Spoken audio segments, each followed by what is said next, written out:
Hello and welcome to Ula Tea Leaf Readings. My name is Lenore and tonight I'm going to be reading your tea leaves.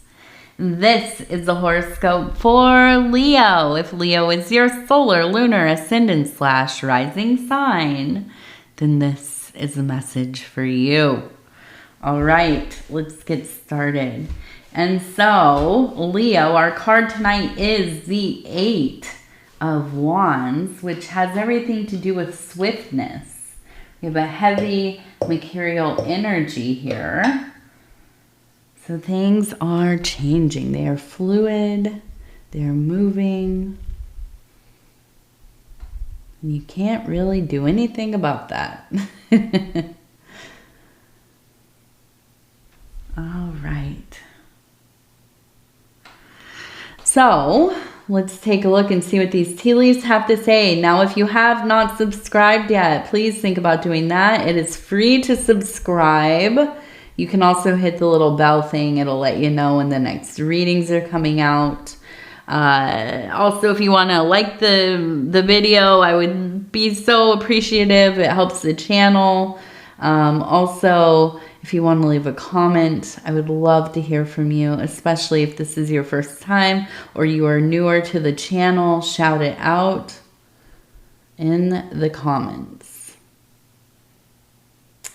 Okay. So we see the number 4 right over here. That's very clear there. It's a very clear 4. Now, looking at these cute birds here. We have this one, we have this one. Now, I just have this feeling of such a pull towards water. There's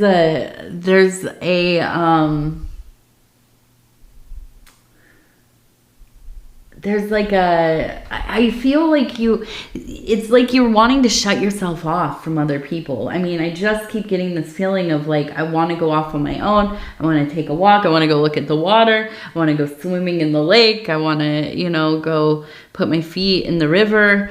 Just a sense of just wanting to get lost in the sensation of a day. Just an easy day.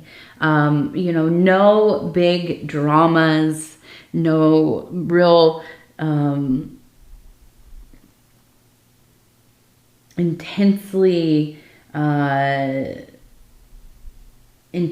stressful. And that's what it is. I keep feeling like there's this stress in the background.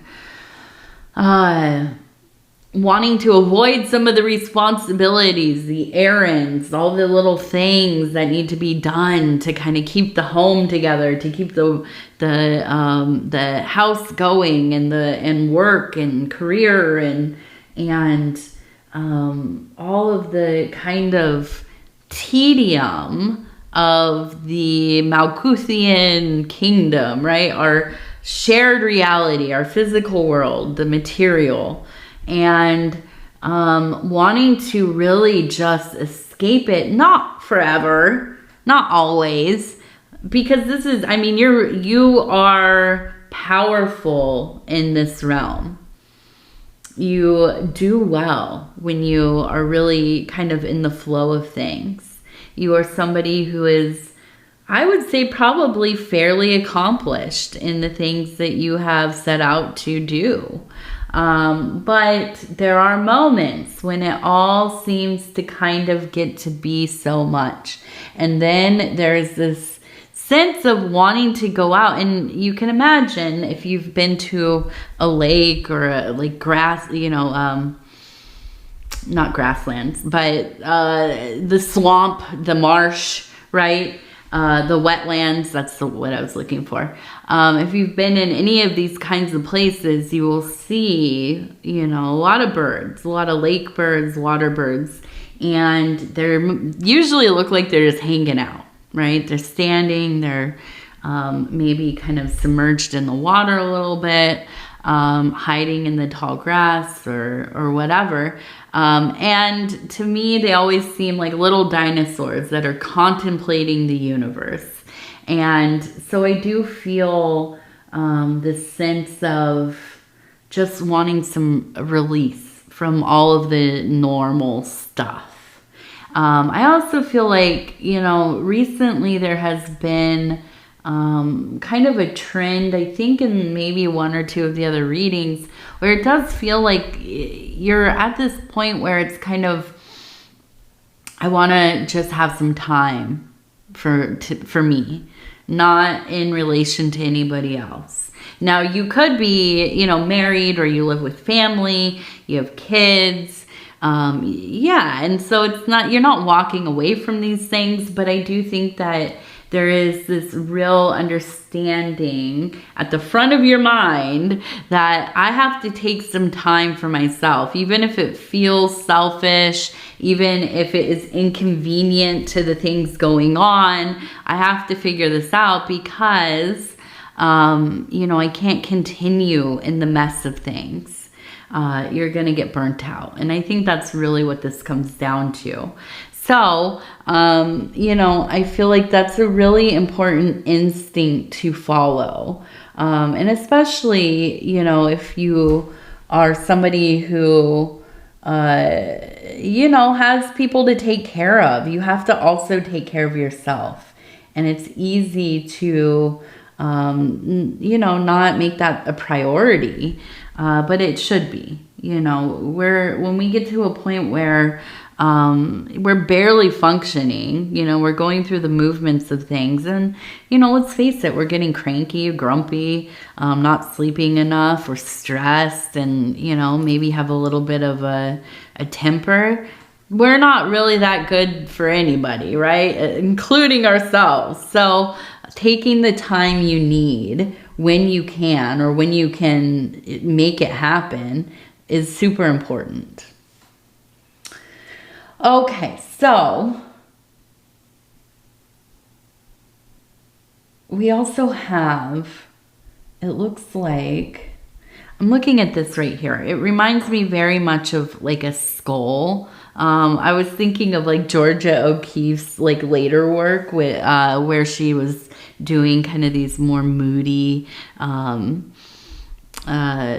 she lived in, I think, New Mexico. I always mix it up if it was New Mexico or Arizona, but she had this beautiful ranch and anyway, she was doing kind of some still lifes. We always think of her as the flowers, right? Well, she was doing these kind of really, almost like these macabre, southwestern, still lifes and things that were very kind of shadowy and would have things like skulls and what was the other thing? Cacti and that kind of thing, rock formations. And so I'm looking at this and it feels kind of like almost memento mori kind of feeling, like a reminder to self that this life is fleeting, that time is like sand slipping through our fingers, that, we can build a life that is beautiful, that is full, that is busy and meaningful and meeting our goals and obtaining, right? And we get there, and sometimes it feels like I don't remember why this was important to me, or I achieved this thing and it's not what I expected it to be. I don't feel how I think I should feel. Everybody around me, looks at what I'm doing and they think, oh, you've become such a, success, or you figured it out, or, you maybe are having a hard time getting it going, and you feel the pressure of of people around you who are more successful, maybe, you know. And let me just say, there's always somebody there's always somebody who's more successful, right? There's no, I don't know. You have to end up like, you know, like Beyonce or something, right? You're at the top of the mountain. You have no peers. But yeah, there will always be somebody who's more successful, right?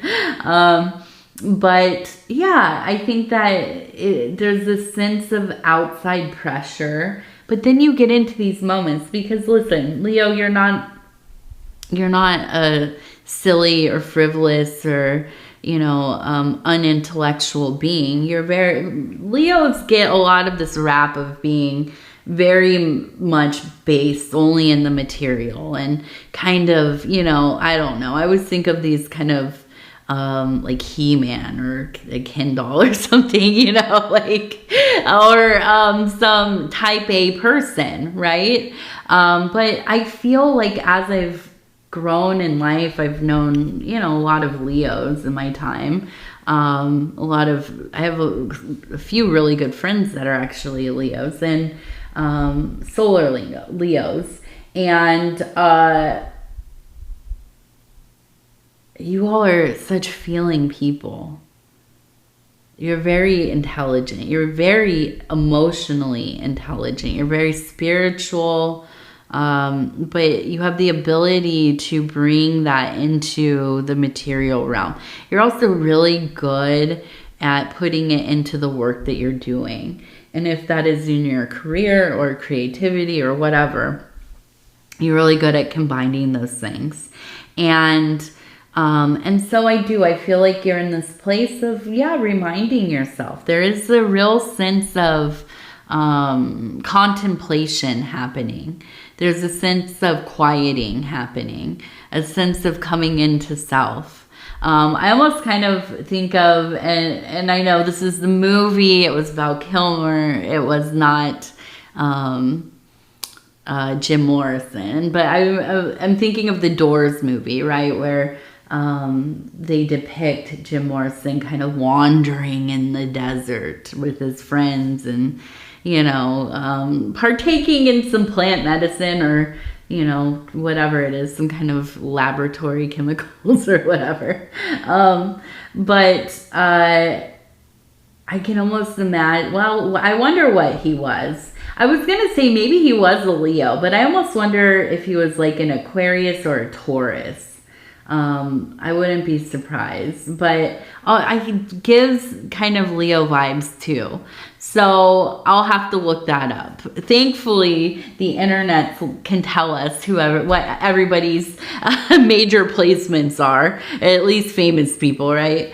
And so I can imagine kind of the same kind of journey, right? Out into the wilderness, kind of, you know, just you, yourself, and self. I was going to say you, yourself, and I, not I as in me, I as in you. And kind of just, you know, getting back into a place where kind of all of the noise of things getting stripped away for just a little bit and becoming refocused.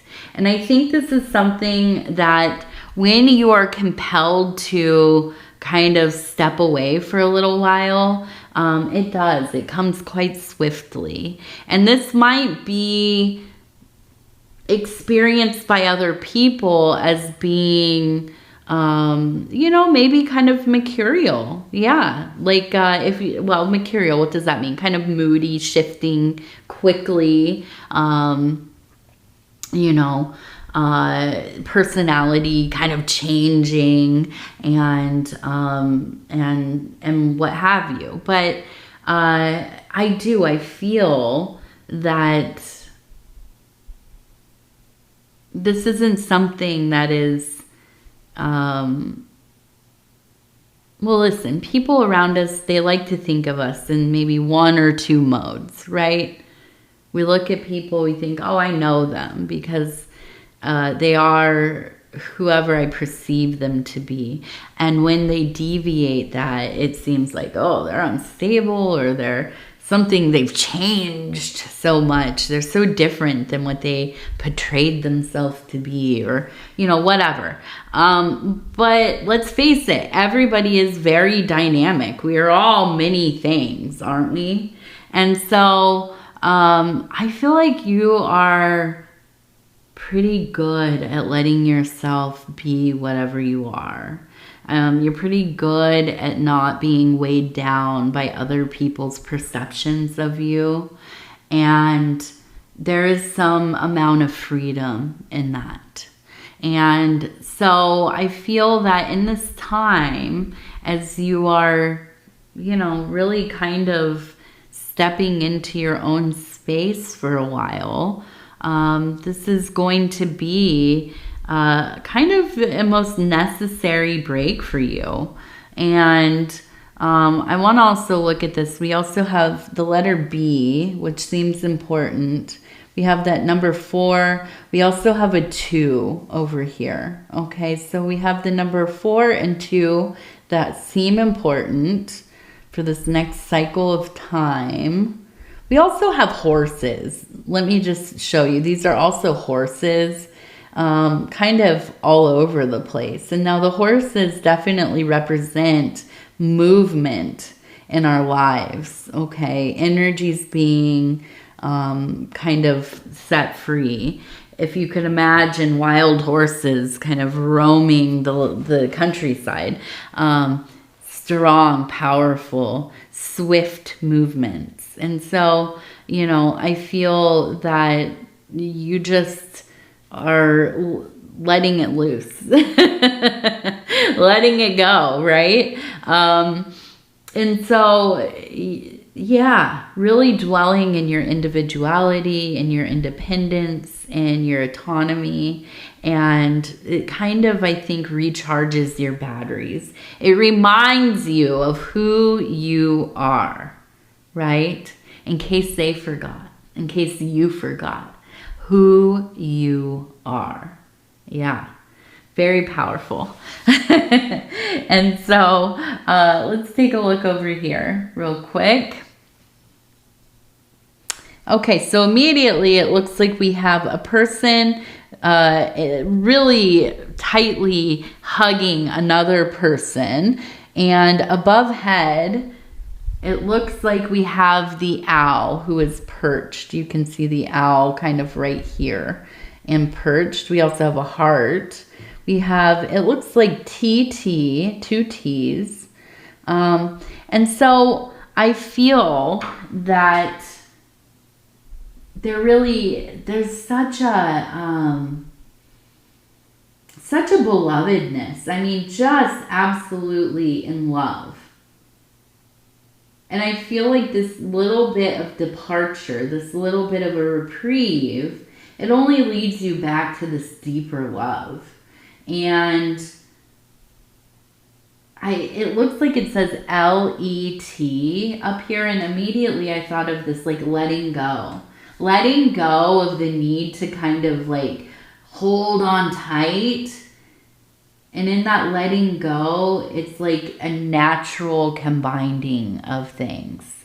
I'm imagining kind of the swirl of ink into water as it begins to disperse and change the actual hue of the color or of the water, right? And so in letting go of this need to kind of be right there in the center of everything, leading, controlling, being the visionary and the practitioner of the thing. So then it becomes so much more potent. And just letting it happen. And I think there's a lot of in this time of movement, there's a real emerging of knowledge transmuted into wisdom. Okay, so taking your understanding of things, of the world around you, the things that you've been through, your ordeals, your experiences, and putting them to use, right? Making them functional. And through that function, applying them to your life, the way that you're living, there becomes a deeper and expansive understanding that is wisdom, okay? So I feel like through this journey of, kind of allowing for yourself the space to let things happen and acceptance. And that's the big thing, just accepting it. There is this real intense feeling of wisdom and love. And that's the ultimate, right? The love, above all, the love. Okay? So let's go ahead and look at our divine doors, Leo. And I'm going to go ahead and flip on through. I'm going to stop where it feels right. Okay, and I'll flip this over. It says passages, spiritual signs of inclination. You're walking through passages of your transformation. And that's what it is.